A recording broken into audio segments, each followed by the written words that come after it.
প্রথম শ্রেণীর ক্ষুদে শিক্ষার্থীরা এসএলদার স্যার ইউটিউব চ্যানেল থেকে তোমাদের সবাইকে স্বাগতম। আজকে তোমাদের মডেল প্রশ্নোত্তর সেট নম্বর 3 তৃতীয় ইউনিট টেস্ট 2024 প্রথম শ্রেণী।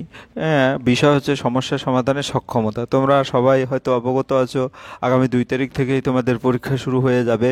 তাই তোমাদের পরীক্ষার আর একটু সুন্দর প্রিপারেশনের জন্য আমি আর একটা প্রশ্ন এবং তার উত্তর নিয়ে হাজির হলাম।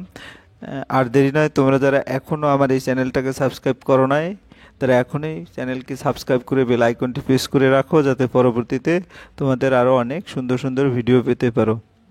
তোমরা এখানে একটা দেখতে পাচ্ছ যে এখানে একটা প্রশ্ন আছে, তৃতীয় পর্যায়ক্রমিক মূল্যায়ন 2023-এর প্রশ্নটা, ঠিক আছে? তাহলে এই প্রশ্ন টোটাল 30 মার্ক, সময় 1 ঘন্টা, আর বিষয় হচ্ছে সমস্যা সমাধানের সক্ষমতা। প্রাপ্ত নম্বর তোমার যেটা এখানে পাবে সেটা পরীক্ষার্থীর নাম তোমরা এখানে লিখবে, ক্রমিক নম্বর বা ক্রমিক সংখ্যা এখানে লিখবে।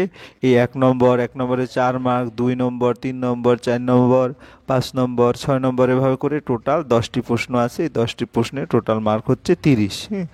এই তা আমি একটু বড় করে তোমাদের দেখার সুবিধার জন্য 1 নম্বর প্রশ্নটা দেখি। রোজ রোজ ভাবে বসে ড্যাশ আলো। এটা কিন্তু তোমাদের উড়িতে পেতাম যদি হতো বড় ড্যাশ, ভাবিতে ড্যাশ শেষ কবে পেলো পাখা। অর্থাৎ তোমাদের এটা কি তোমাদের যে যত বই আছে তার মধ্যে একটা সহজ পাঠ একটা বই আছে, সেই সহজ পাঠের বই থেকে এই প্রশ্নটা সেট করা হয়েছে। তো আমরা দেখি উত্তরটা, দেখি কি হবে। রোজরাজ ভাবে বসে যারা পড়ালেখা করেছো দেখো প্রদীপের আলো, অর্থাৎ এই শূন্যস্থানে কি আসবে, প্রদীপের আলো। প্রদীপ তোমরা লিখে দেবে এখানে, প্রদীপ লিখে দিবে, ঠিক আছে? তারপরে উড়িতে পেতাম যদি হতো বড় ড্যাশ, হতো বড় ভালো, অর্থাৎ এখানে তোমরা ভালো লিখে দেবে, ভালো।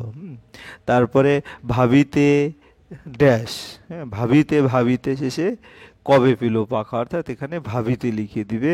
এবং পরে হচ্ছে কি, জোনাকি হলো সে ঘরে যায় না তো রাখা, অর্থাৎ এখানে এই শূন্যস্থানে জোনাকি হবে। আমি লাল কলম দিয়ে তোমাদের ইন্ডিকেট করে দিয়েছি বা নির্দেশ করে দিয়েছি। যাই হোক, তোমরা 1 নম্বরে টোটাল 4টা শূন্যস্থান, 4 মার্ক। আশা করি তোমাদের যদি এই কবিতাটি মুখস্থ থাকে তাহলে তোমরা খুব সহজে উত্তরটা দিতে পারবে। তাহলে 1 নম্বরের 4। এবার আমরা চলে যাচ্ছি 2 নম্বরের প্রশ্নে। তোমরা অনেক সময় ধাঁধা ধরো, ধাঁধাগুলো উত্তর দাও। ফলের রাজা বলে থাকি জগৎ জোড়া নাম, গরমকালে আমায় পাবে বলো তো কি নাম। আমার নাম, আমার নাম কি? দেখো এটা কি, এটা হচ্ছে বলতে পারো সবাই জানো যে এটা কি, এটা হচ্ছে আম। এবং রাঙা বরণ খুদে পাখি শুধু যে মাছ খাই, মাছ কথাটি নামের সাথে জুড়ে নিলাম তাই আমার নাম, আমার নাম শেখানো। দেখো, তা প্রথমটায় তোমরা কি লিখবে, আম, অর্থাৎ তোমরা এই শূন্যস্থানে তোমরা কি লিখে দিবে, আম। তারপরে এখানে কি লিখবে, মাছরাঙা, অর্থাৎ এটা একটা মাছরাঙা পাখি, এই কারণে এখানে নিবে মাছরাঙা পাখি, ঠিক আছে? আশা করি এখানে 2 নম্বর।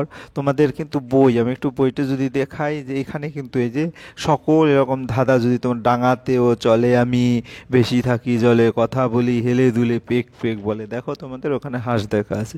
খাল বিলে দাঁড়িয়ে সদা এক পায়ে মাছ ধরি, এক মনে কাদা নেই গায়ে। এটা কি হচ্ছে, বক। রাঙাবরণ খুদে পাখি, যেটা তোমাদের পরীক্ষায় দিয়েছে, শুধু যে মাছ খায়, মাছ কথাটি নামের সাথে জুড়ে নিলাম তাই মাছরাঙা। যাই হোক, এরকম তোমাদের বই থেকেই দেওয়া হয়েছে, তোমরা বইটাকে ভালো করে পড়লেই তোমরা পেয়ে যাবে। এরপরে দেখো, ছবি থেকে বর্ণ খুঁজে সঠিক শব্দ লিখি। ছবি থেকে বর্ণগুলি খুঁজে তারপরে, অর্থাৎ তোমাদের এখানে শব্দ শব্দ বানাতে বলেছে, ঠিক আছে? তাহলে ময়রস্যু দয়রস্যি চয়রস্যু ডয়শয় রস্যি রো পা পয়াক পা আর ন, এভাবে আছে 4টা শব্দ বানাতে বলেছে। আমরা যদি প্রথম দেখি মুহুরি, অর্থাৎ আমি যদি উপর নিচ করি, অর্থাৎ এই ময়রস্যু আর এই রয় রস্যি, মুহুরি, অর্থাৎ এটা তোমরা দেখতে পাও মুহুরি। এরপরে যদি আমরা আর একটা দেখি, কি এটা, এটা একজনের নাম দীপা, দয়রস্যি পয়াকার, যে কোনো নাম হতে পারে, কিন্তু এখানে তোমাদের এই দিয়ে আমি দীপা করেছি। তারপরে কি আছে, দীপা। তারপর আমরা যদি আর একটা উত্তর দিই, তাহলে এটা কি, যেমন চয়রস্যু ন চুন, অর্থাৎ তোমার এই যে এটার সাথে এটা মিলিয়ে চুন। এভাবে তোমরা আরও অনেক অক্ষর বানাতে পারো, চুন। তারপরে আমাদের 4 নম্বর যেটা, সেটা আমরা কি লিখতে পারবো, এই দেখো পয়াকার ন পান, অর্থাৎ আমরা যদি এখান থেকে এটা নিয়ে নেই পান, তাহলে ওই দেখো তোমরা পান যারা দেখো না দেখে থাকো, তাহলে এভাবে আমরা 4 মার্কের জন্য 4টি মানে বর্ণগুলি সাজিয়ে লিখে সঠিক শব্দ তৈরি করতে পারবো, ঠিক আছে। এবারে আমরা 4 নম্বরের প্রশ্ন দেখো, তোমার দেখো এলোমেলো ইংরেজি কি রিয়ারেঞ্জ সাজিয়ে লেখো, অর্থাৎ এলোমেলো, হ্যাঁ, এবিসিডির যে অক্ষরগুলি আছে এলোমেলো করে তোমাকে ঠিক করে লিখতে হবে। হ্যাঁ, এই যে এটাও এলোমেলো আছে, এরকম ঠিক করে লিখতে হবে। NISK, আমি যদি বলি স্কিন, স্কিন অর্থ কি চামড়া, কাজে আমরা নম্বরের উত্তর হবে স্কিন।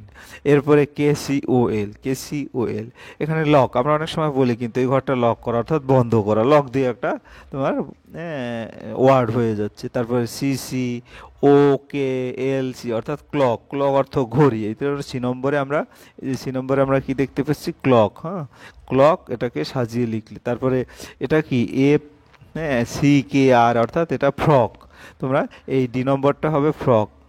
তাহলে তোমরা এখানেও 4 নম্বরটা কিন্তু তোমরা অনায়াসে পেরে যাবে, ঠিক আছে। আমরা তাহলে পরের পৃষ্ঠা দেখি কি আছে। ফিল ইন দি ব্ল্যাঙ্কস, শূন্যস্থান পূরণ করো। এখানে কিন্তু তোমাদের বইটাকে খুব ভালো করে জানা থাকলে এই উত্তরগুলি দিতে পারবে। I love dash, I love the sun, I love this dash mine. তোমরা যদি একটু দেখো আই লাভ রেইন, তোমাদের এরকম একটা আছে, কবিতা আছে ইংরেজিতে, I love rain, I love the sun, তোমাদের বই থেকেই দেওয়া, কিন্তু আমি বইয়ের পৃষ্ঠাটা তোমাদের দেখিয়ে দেবো। I love this dash, I love this world of mine. হ্যাঁ, তারপরে কি getting wait is a lot of fun, আমি লাল দাগ দিয়ে দিচ্ছি যাতে তোমাদের দেখতে সুবিধা হয়।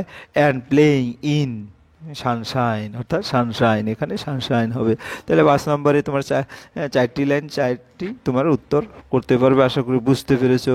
এরপরে আমরা 6 নম্বরে দেখো, এই যে এই কবিতাটা তোমাকে দিয়ে দিছে আই লাভ রেইন, ঠিক আছে। এই পৃষ্ঠাটা যদি ভালো করে পড়ো তাহলে দেখা যাচ্ছে উত্তরগুলি দিতে পারবে। এরপরে fill in the missing letter, ফাঁকা জায়গায় সঠিক অক্ষরটি লেখো, তোমার দেখবে ভালো করে। MA ড্যাশ, তাহলে আমরা যদি দেখি MANGO, আমরা জানি MANGO মানে কি ম্যাঙ্গো, ম্যাঙ্গো মানে আম, কাজে এটা হচ্ছে ম্যাঙ্গো। এভাবে তোমরা প্রথমটার উত্তর দিয়ে দেবে। এরপরে এখানে, তাহলে এখানে কি আসবে, এখানে তোমার এন লিখবে, এন লিখে দিলেই ম্যাঙ্গো হয়ে যাবে, ঠিক আছে। AP ড্যাশ LE, তাহলে এখানে কি হবে, আমরা যদি দেখি এখানে ফলটা, এটা একটি আপেল, আপেল লিখতে হলে কি লাগে APPLE, অর্থাৎ এখানে পি ব্যবহার করলেই তোমাদের আপেল হয়ে যাবে। এরপরে হ্যাঁ, এই G ড্যাশ ড্যাশ PE, ঠিক আছে, এখানে যে GRA অর্থাৎ আমরা জানি কি এটা আঙুর, আঙুরের ইংরেজি কি গ্রেপ, GRAPE গ্রেপ, তাহলে এখানে কি হবে GR আর এখানে হবে A, ঠিক আছে, A, তাহলে তোমার গ্রেপ, ঠিক আছে। তাহলে তোমার দেখা গেছে এভাবে করে তোমরা উত্তরগুলি দিয়ে দিলেই খুব সুন্দর একটা নম্বর পেয়ে যাবে। এরপরে ফাঁকা বগিতে সঠিক সংখ্যা লিখো, তো বগিগুলি একটু দেখি। 15 আছে, 25 আছে, 35 আছে, এরকম করে আছে। তারপরে ড্যাশ ড্যাশ ড্যাশ, আমরা দেখতে পাচ্ছি কত কত ব্যবধান। হ্যাঁ, 15 পরে হচ্ছে 25 অর্থাৎ 10 ব্যবধান, তাইলে এই ঘরে যেটা থাকবে তার সে 10 ব্যবধান। 15 থেকে আমি যদি 10 বিয়োগ করি তাহলে 5 হয়, অর্থাৎ আমি যদি বিয়োগ করে যাই তাইলেই হয়ে যাবে বাম দিকে করলে, যেমন 5, 15, 15-র পরে 10 হচ্ছে কি 25, 25-এর পরে 10 হচ্ছে 35, 35 পরে 10 লিখলে কত হবে 45, ঠিক আছে। তাহলে এখানে তোমরা 45 লিখে দিবে, ঠিক আছে। 45-এর পরে 10 হলে কত হবে 55, তাহলে এখানে তোমরা 55 লিখে দিবে। তারপর 55-র পরে 10 হলে 65, আমি উত্তরটা দিয়ে দিচ্ছি 45, 55, 65 এবং 75, এভাবে তোমরা উত্তর দিলেই তোমরা এখানে 4 মার্ক পেয়ে যাবে। তোমরা যদি একটু বুদ্ধি খাটিয়ে উত্তরগুলি দিতে পারো তাহলে কিন্তু খুব সহজেই নম্বর তোলা যাবে।